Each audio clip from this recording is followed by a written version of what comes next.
What's up, guys?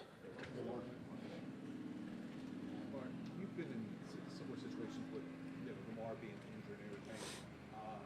How big of a challenge is it, for this offense, for this team, when if the possibility you don't have Lamar on Sunday? Like you said, that's a challenge. It's obviously the type of player and leader that Lamar is, and how much he means to us. The beautiful thing is that we got a lot of fighters in this group, and a deep organization with a ton of players that are going to step up and make plays. And I just got a lot of faith and trust in the guys. Mark, what's been the discussion just among the offense? Obviously, it hasn't been probably as rhythmic as you guys would have liked. And just what's the message been, coming out last week and going into this one? Just staying efficient, I think, is the biggest thing. I think at at times we're moving the ball extremely well, and for us, it's just staying on track, and that's everybody. There's things all over the field that are just limiting our success, and I think for us, just dialing in, doing our job, focusing, and good things will happen, and we'll be more efficient that way. Mark, you talk about having faith in the guys.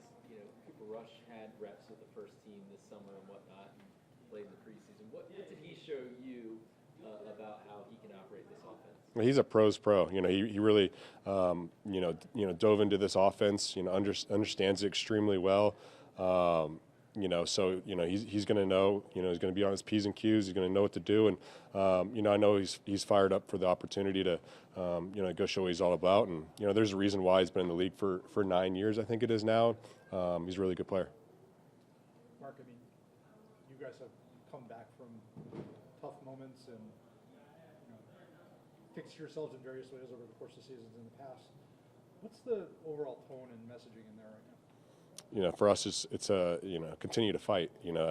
Everybody here in this organization we're all fighters. We've been through adversity.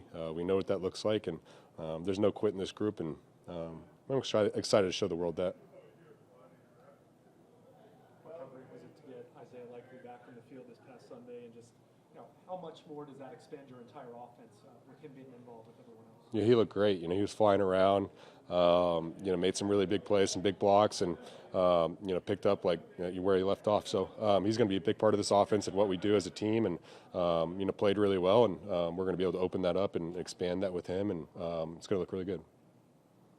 It's Cooper, just from your perspective, how much time does it take throughout the week to kind of get on the same page with him? I know the playbook's not going to change, but just learning his tendencies, just his ball, how it comes to you all the time. I think just open communication, within the group of, how he sees things, how he wants you to run the route, and just being able to be there for him and be friendly to him, be the quarterback's best friend. I think we got a lot of guys that are committed to that and trying to help him out as best we can.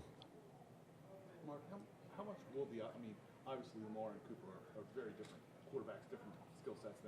How much would the offense change if Cooper is the starter on Sunday? Yeah, I think that at the end of the day, we have a core group, and Lamar is one of one. There's no one else like Lamar. No one's been like Lamar. But at the end of the day, we've got a core group of offensive guys, and we're going to use everybody, and it's going to be diverse in that way. All good. Thank you. Thanks, guys.